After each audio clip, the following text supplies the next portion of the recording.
आप मेरे चैनल को सब्सक्राइब करें और बगल वाली घंटी बजा दें ताकि नई वीडियोज़ की आपको नोटिफिकेशन मिलती रहे। को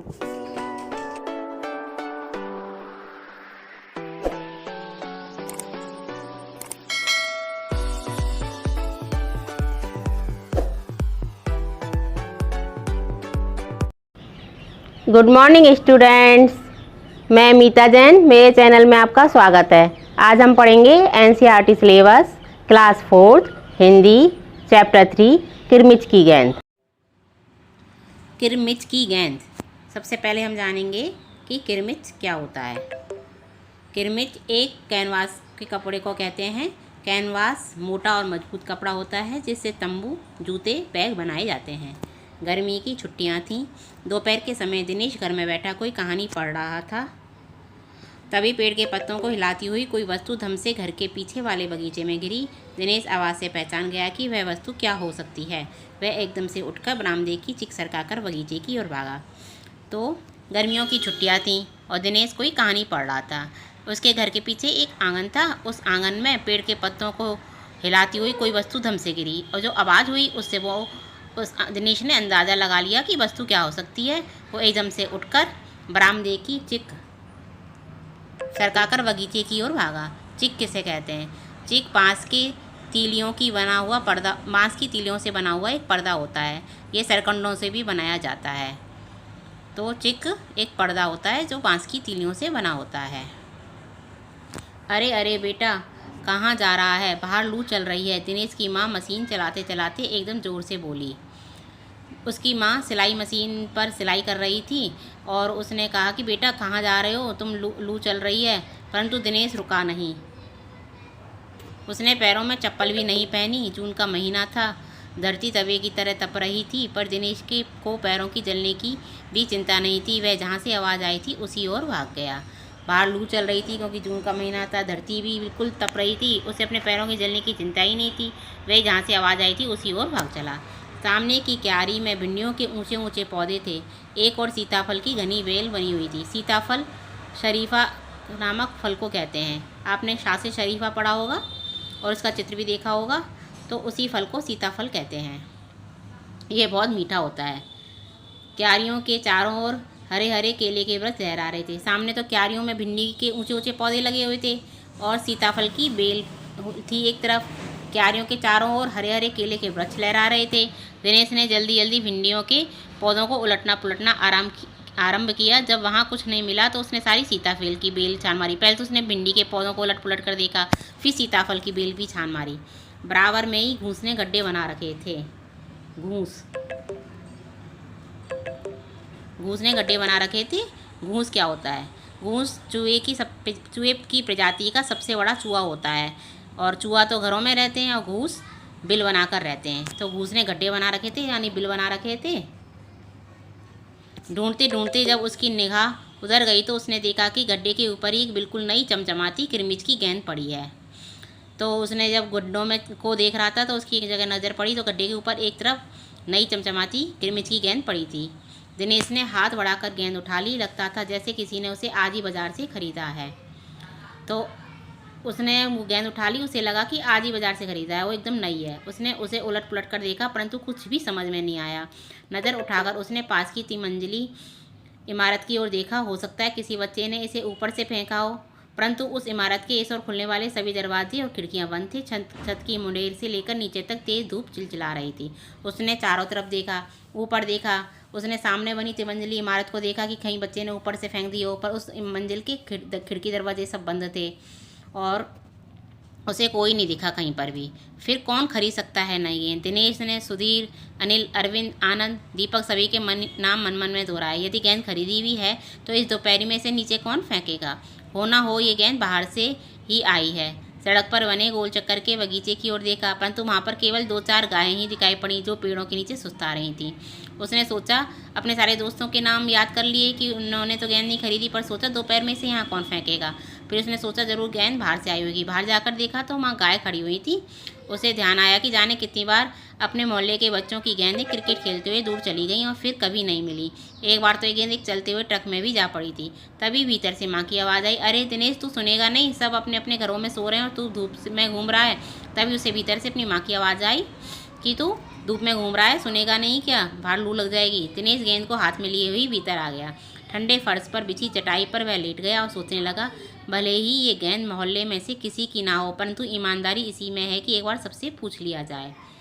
तो उसने सोचा हो सकता है मोहल्ले में किसी की भी गेंद ना हो, लेकिन ईमानदारी तो इसी में है कि सबसे एक बार पूछ लें। गर्मी की छुट्टियां थीं। बच्चों ने खेलने की सुविधा को ध्यान में रखते हुए एक क्लब बनाया हुआ था। उस क्लब में सभी बच्चों के लिए बल्ले थे और गेंद खरीदने के लिए वे आपस में क्लब का चंदा देकर पैसे इकट्ठे कर लेते थे। शाम को सारे बच्चे इकट्ठे हुए। दिनेश ने सभी से पूछा, मुझे गेंद मिली है, अगर तुम में से किसी की गेंद खो गई है तो वह गेंद की पहचान बताकर मुझसे गेंद ले सकता है। तो एक क्लब बना रखा था बच्चों ने। क्लब में सबके खेलने के लिए बल्ले भी थे और वो गेंद पैसों से चंदा इकट्ठे करके क्लब में ये गेंद वगैरह बल्ले ये सब खरीदते थे पैसों से। वहाँ सारे बच्चे एक साथ इकट्ठे हुए। उसने सभी बच्चों से कहा कि किसी की गेंद खो गई हो तो अपनी गेंद की पहचान बता दे। तभी अनिल बोला, गेंद तो मेरी खो गई है। कब खोई थी तेरी गेंद? यही कोई 4 महीने पहले। तो वह गेंद तेरी नहीं है? दिनेश ने कहा। तो अनिल बोला, गेंद मेरी खो गई है। तो दिनेश ने पूछा, तेरी गेंद कब खोई थी? तो अनिल ने कहा, 4 महीने पहले। तो दिनेश ने कहा, ये गेंद तेरी नहीं है। तो फिर सुधीर बोला उसी समय, फिर वह मेरी होगी। सुधीर ने तुरंत उस पर अपना अधिकार जताते हुए कहा। वह कैसे? दिनेश ने पूछा। तू मुझे गेंद दिखा दे, मैं अपनी निशानी बता दूंगा। सुधीर ने कहा, तू मुझे गेंद दिखा दे, मैं अपनी निशानी बता दूंगा। तो दिनेश बोला, फिर वहाँ ये कैसे हो सकता है? दिनेश बोला, गेंद देखकर निशानी बताना कौन सा कठिन है, बिना देखे बता तब जानूं। तभी ऊपर से दीपक उतर आया। दीपक अपना मतलब सिद्ध करने तथा अवसर पड़ने पर सभी को मित्र बना लेने में चतुर था। गेंद की बात सुनकर दीपक बोला, गेंद मेरी। दीपक बहुत तेज था। वो सभी को अपनी बातों से अपना मित्र बना लेता था, अपनी ओर कर लेता था। तो उसने बोला, गेंद मेरी है। कैसे तेरी है? सभी ने एक साथ पूछा। सभी ने पूछा, तेरी कैसे है? कल ही तो तू कह रहा था कि इस बार तेरे पापा तुझे गेंद लाने के लिए पैसे नहीं दे रहे हैं। मेरी गेंद तो 5 महीने पहले खोई थी, दीपक ने कहा, जब बड़े भैया की शादी हुई थी ना। तभी सुनील ने मेरी गेंद छत पर से नीचे फेंक दी थी। दिनेश अच्छी तरह जानता था कि ये गेंद दीपक की नहीं है। दिनेश अच्छी तरह कैसे जानता था कि दीपक की नहीं है? क्योंकि दीपक की गेंद 5 महीने पहले खोई थी और उसके पापा ने नई गेंद लाने के लिए पैसे भी नहीं दिए थे। दीपक की गेंद 5 महीने पहले खोई थी और ये कभी हो ही नहीं सकता कि गेंद 5-6 महीने पड़ी रहे और उस पर मिट्टी का एक भी दाग ना लगे। दीपक ने कहा, मैं कुछ नहीं जानता, गेंद मेरी है, वह मेरी है और सिर्फ मेरी है। अरे जा बड़ा आया गेंद वाला, क्या सबूत है कि यही गेंद तेरी? यही गेंद नीचे फेंकी थी? अनिल ने पूछा। दीपक ने कहा, हाँ सबूत है, मुझे गेंद दिखा दो, मैं फ़ौरन बता दूंगा। दिनेश ने देखा कि झगड़ा बढ़ रहा है। गेंद हथियाने के लिए दीपक सुधीर और सुनील का सहारा ले रहा है। वह जानता था कि यदि गेंद दीपक के पास चली गई तो ये तीनों मिलकर खेलेंगे। अच्छा, मैं गेंद ला रहा हूँ, परंतु जब तक पक्का सबूत नहीं मिलेगा मैं किसी को दूंगा नहीं, दिनेश ने कहा। जब झगड़ा बढ़ गया तो दिनेश ने कहा कि मैं गेंद ला रहा हूँ, पर जब तक पक्का सबूत नहीं मिलेगा तब तक मैं गेंद किसी को भी नहीं दूंगा। गेंद आ गई। दीपक उसे देखते ही बोला, ये मेरी है, यही है मेरी गेंद, ये लाल रंग का निशान मेरी गेंद पर है। गेंद को देखकर दीपक बोला कि गेंद पर जो लाल निशान बना हुआ है ये निशान मेरी गेंद पर ही था, ये गेंद मेरी है। तो अनिल ने क्या कहा, बात सभी गेंदों पर ऐसे ही निशान होते हैं, अनिल ने दिनेश का साथ देते हुए कहा। दीपक ने फिर जोर लगाया, मैं अपने पापा से कहलवा सकता हूँ कि गेंद मेरी है। अरे जा, ऐसे तो मैं अपने बड़े भाई से कहलवा सकता हूँ कि गेंद दिनेश की है, अनिल ने कहा। कुछ भी हो, गेंद मेरी है, दीपक ने उस धरती पर मारते हुए कहा। धरती पर टप्पा पड़ते हुए मेरी गेंद में से ऐसी ही आवाज़ आती है। तो दीपक ने अपने गेंद का एक और निशानी बताई। उसने गेंद को ज़मीन पर मारा और आवाज़ करके दिखाया टप्पा मार के कि ऐसी ही आवाज़ मेरी ही गेंद से आती है। मेरे साथ बाजार चल, दुकानों पर जितनी गेंदें सभी के टप्पे की आवाज़ ऐसी ही होगी। अनिल ने फिर उसकी बात काट दी कि सभी गेंदों की में ऐसे निशान भी ऐसा ही होता है और टप्पे की आवाज़ भी ऐसी ही होती है। अच्छी बात है, तो मैं इसे सड़क पर फेंक दूंगा, देखूं कैसे कोई खेलेगा। दीपक ने जैसे ही गेंद को सड़क पर फेंकने के लिए हाथ उठाया कि अनिल और दिनेश ने उसे पकड़ लिया। अब दीपक ने रुआं से होते हुए अपना अंतिम हथियार आजमाया। बोला, या तो गेंद मुझे दे दो, नहीं तो मैं इसके पैसे सुनील से ले लूँगा। अब तो सुनील, दीपक और सुधीर का गुट मजबूत होने लगा था। तीनों का ही कहना था कि गेंद दीपक की है और उसे ही मिलनी चाहिए। दिनेश तब तक चुप था। वास्तव में दिनेश का मन उस समय सबके साथ मिलकर उस गेंद से खेलने को कर रहा था। बोला, आप चुप भी रहो, झगड़ा बाद में कर लेंगे, अपने अपने बल्ले ले आओ, पहले खेल लें। दिनेश चुप था और उसका भी मन ना गेंद से खेलने को कर रहा था, इसलिए उसने कहा, झगड़ा बाद में करेंगे, पहले हम खेल लेते हैं। 5 मिनट के भीतर ही खेल आरंभ हो गया। दिनेश बल्लेबाजी कर रहा था। अभी 2-4 बार ही खेला था कि वह चमकदार नई गेंद एकदम जोर से उछली और दरवाज़ा पार कर सड़क पर जाते हुए एक स्कूटर में बनी सामान रखने की जालीदार टोकरी में जा गिरी। जब वो खेल रहे थे तो जोर से गेंद जोर से उछली और एक स्कूटर की टोकरी में जाकर गिर गई। स्कूटर वाले को पता ही नहीं चला। स्कूटर वाले को शायद पता भी नहीं चला। तेज़ी से चलते हुए स्कूटर के साथ गेंद भी चली गई। बच्चे पहले तो चिल्लाते हुए स्कूटर के पीछे भागे, परंतु जल्दी ही सब रुक गए। वे समझ गए कि स्कूटर के पीछे भागना बेकार है। पहले बच्चे स्कूटर के पीछे भागे, फिर वो रुक गए। उन्हें समझ में आ गया कि स्कूटर के पीछे भागना तो बेकार है।